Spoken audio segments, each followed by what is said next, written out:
Assalamualaikum warahmatullahi wabarakatuh. Perkenalkan, saya Fiona Disitri Amanda, NIM 19016203, Prodi Pendidikan Bahasa Indonesia.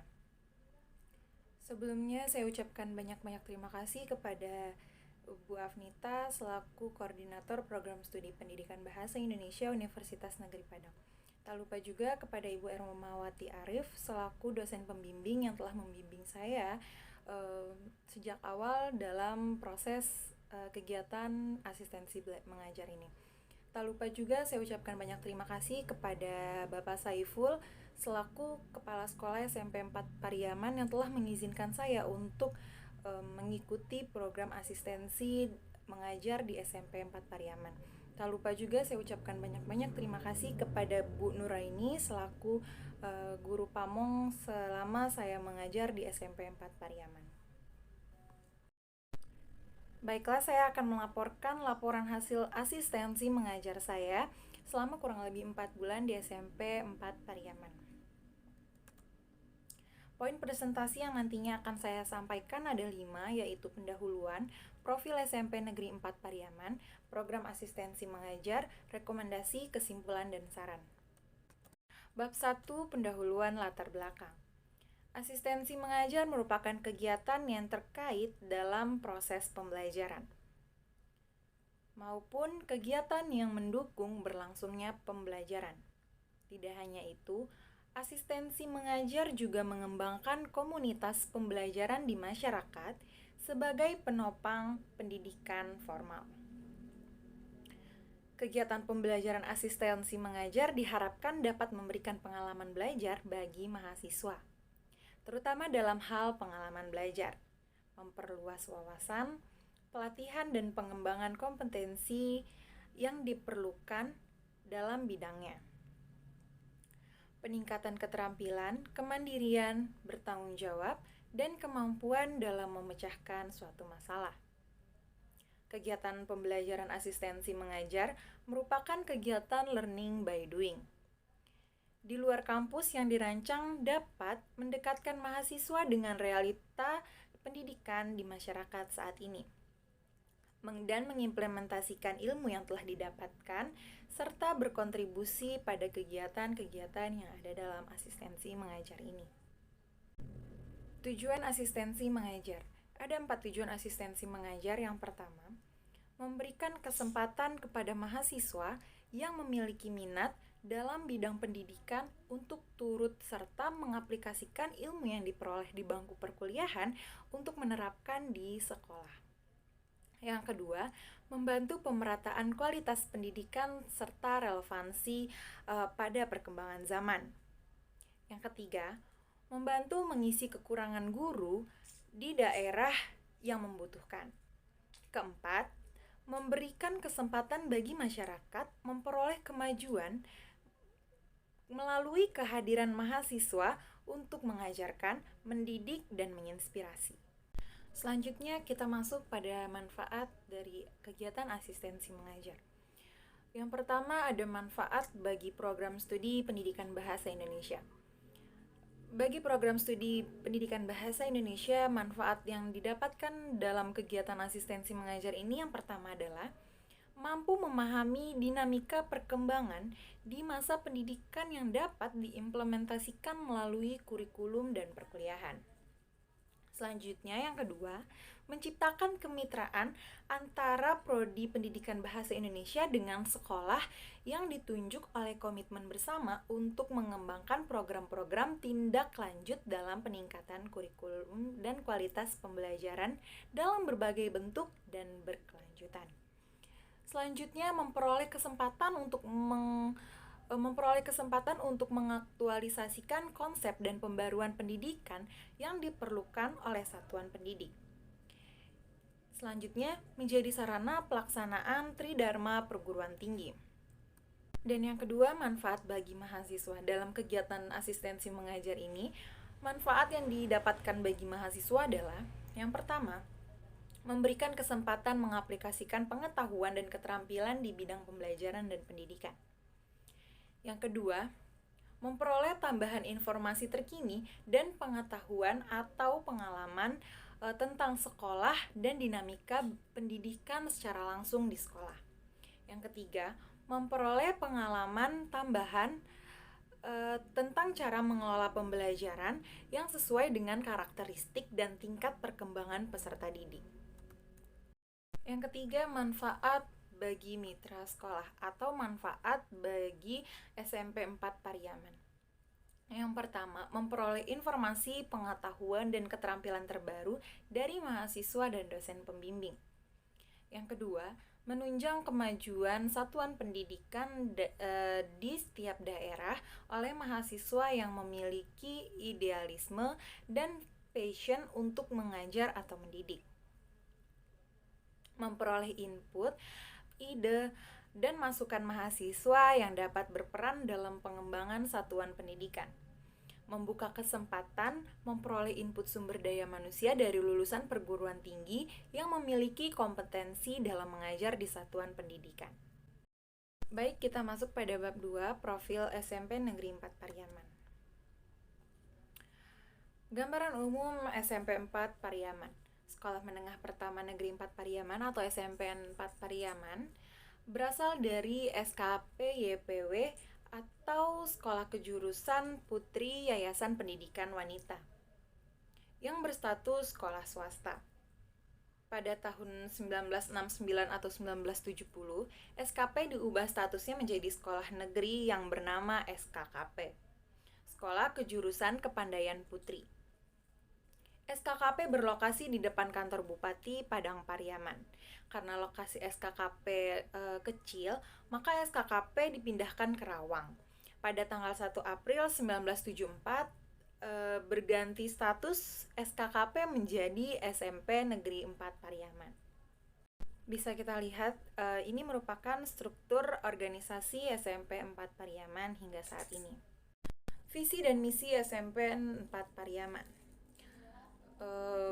SMP 4 Pariaman memiliki visi unggul iptek, berbudaya, inovatif, kreatif, dan ramah lingkungan. Sedangkan misi SMP 4 Pariaman yang pertama adalah meningkatkan keimanan dan ketakwaan terhadap Tuhan Yang Maha Esa. Kedua, mewujudkan pengembangan kurikulum yang mengacu pada 8 standar pendidikan. Kedua, meningkatkan pencapaian kompetensi lulusan secara nasional. Keempat, meningkatkan prestasi akademik maupun non-akademik. Kelima, meningkatkan sikap kejujuran, disiplin, peduli, santun, percaya diri dalam berinteraksi dengan lingkungan sosial dan alam. Keenam, unggul dalam inovasi dan kreativitas sesuai dengan pendidikan dan kemajuan zaman. Ketujuh, mewujudkan pembelajaran dan pengembangan diri yang terintegrasi dengan pendidikan lingkungan hidup dan P4G, pencegahan, penyalahgunaan, dan peredaran gelap narkoba. Selanjutnya, mewujudkan karakter warga sekolah yang berbudi pekerti luhur, bersih dari narkoba, dan peduli terhadap kelestarian fungsi lingkungan.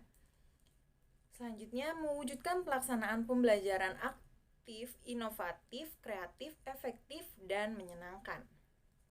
Berikut merupakan kegiatan SMP 4 Pariaman. Yang pertama ada Pramuka. Pramuka merupakan satu ekstrakurikuler yang ada di SMP 4 Pariaman. Namun, Pramuka hanya diwajibkan bagi kelas 7 saja. Yang kedua ada English Club. English Club merupakan kumpulan orang-orang terpilih, kumpulan siswa yang dipercaya memiliki kepandaian terhadap bahasa asing. Yang ketiga Kultum Jumat.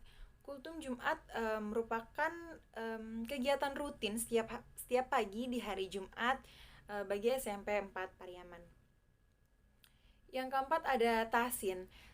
Sebelum peserta didik memulai kegiatan pembelajaran, di hari Selasa peserta didik diminta untuk membaca Al-Quran setiap hari Selasa secara bergiliran. Yang kelima ada tahfiz Al-Quran. Tahfiz Al-Quran ini dibacakan setiap hari Rabu sebelum proses pembelajaran berlangsung, yaitu dengan menyetor hafalan-hafalan yang telah dihafal oleh siswa sebelumnya. Yang keenam ada literasi. Literasi dilaksanakan setiap pagi di hari Kamis sebagai bentuk cinta siswa terhadap membaca buku. Yang ketujuh ada Jumat bersih. Sebelum pembelajaran setelah kultum Jumat, siswa diminta untuk Jumat bersih. Maksud Jumat bersih di sini yaitu membersihkan lingkungan secara bersamaan sebelum proses pembelajaran berlangsung. Yang terakhir ada senam PJAS. Senam PJAS merupakan kegiatan senam yang kini telah dirutinkan setiap hari Jumat sebagai bentuk siswa agar sehat. Bab 3. Pelaksanaan kegiatan asistensi mengajar. Kemampuan manajemen persekolahan. Kemampuan manajemen persekolahan yang dilakukan selama asistensi mengajar yaitu piket sekolah. Piket sekolah kita diminta untuk memiliki absensi piket setiap harinya untuk mengantarkan absen, memeriksa absen, menulis dan memasukkan data absen pada hari ini. Yang kedua, mendata absensi sholat siswa. Kegiatan asistensi yang kedua adalah mendata absensi sholat siswa, yaitu ketika zuhur telah tiba, maka kita diminta untuk mengecek kehadiran siswa dan apakah siswa itu sholat atau tidak. Yang ketiga ada multi senam PJAS. Senam PJAS ini merupakan kegiatan yang cukup rutin dilakukan SMP 4 Pariaman. Oleh karena itu, SMP 4 meminta kami selaku mahasiswa asistensi mengajar untuk melatih senam PJAS. Dan yang keempat, kegiatan asesmen atau yang biasa disebut dengan AKM. Siswa yang terpilih untuk mewakili sekolah dalam pelaksanaan AKM, mahasiswa diminta untuk mengajarkan siswa tersebut tentang pemahaman-pemahaman yang ada dalam buku AKM. Yang kedua ada perencanaan perangkat pembelajaran.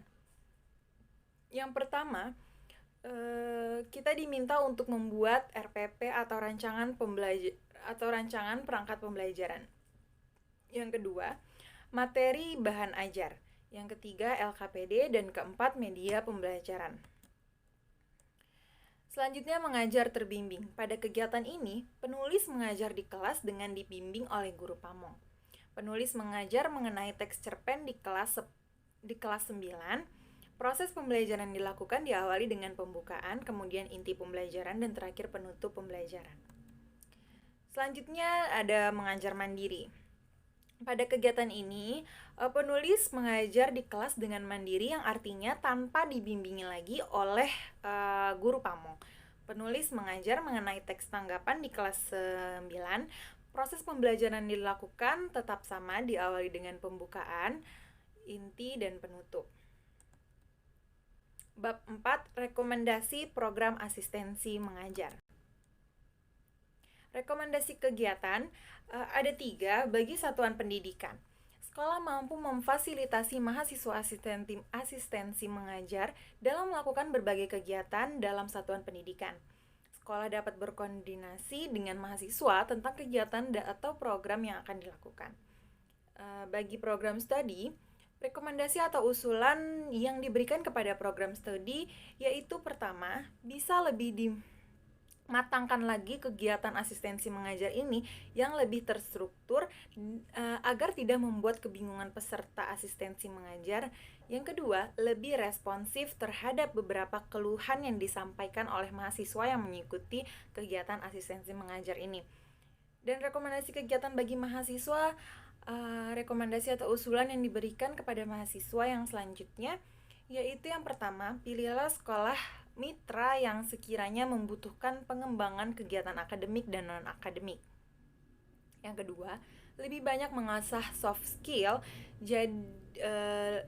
di bidang pendidikan agar tidak terjadi kesalahan saat kegiatan berlangsung.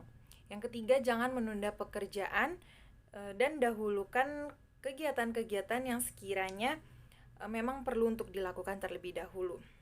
Dan lebih baik mencari teman sejawat yang enak diajak bekerja sama. Selanjutnya bab 5, kesimpulan dan saran. Kesimpulan dari saya adalah kegiatan asistensi mengajar ini dimulai pada tanggal 15 Agustus hingga 17 Desember 2022. Kegiatan asistensi mengajar terdiri dari berbagai serangkaian kegiatan yang dilaksanakan di SMPN 4 Pariaman. Seperti mengajar, mengikuti serangkaian kegiatan yang ada di sekolah, membantu pekerjaan guru, ikut serta menjaga perpustakaan. Saran yang dapat saya sampaikan adalah, bagi institusi bisa lebih dimatangkan lagi kegiatan asistensi mengajar ini yang lebih terstruktur agar tidak membuat kebingungan peserta asistensi mengajar. Yang kedua, lebih responsif terhadap beberapa keluhan yang disampaikan oleh berbagai pihak yang terlibat di dalam kegiatan ini. Yang ketiga, pemberian informasi yang jelas dan lengkap tentang kegiatan asistensi mengajar menjadi salah satu kebutuhan mahasiswa dalam mengikuti proses kegiatan asistensi mengajar ini. Bagi sekolah mitra, lebih sering melakukan koordinasi untuk mencegah adanya kesalahpahaman atau perbedaan persepsi bagi mahasiswa angkatan selanjutnya. Pilihlah sekolah mitra yang sekiranya membutuhkan pengembangan kegiatan akademik dan non-akademik. Lebih banyak mengasah soft skill di bidang pendidikan agar tidak terjadi kesalahan saat kegiatan berlangsung. Dan jangan menunda pekerjaan dan dahulukan pertanggungjawaban kegiatan akademik yang berkaitan dengan guru pamong. Pilihlah rekan sejawat yang bisa diajak bekerja sama. Saya rasa segitu saja presentasi yang dapat saya sampaikan mengenai laporan asistensi mengajar. Kurang lebihnya mohon maaf. Assalamualaikum warahmatullahi wabarakatuh.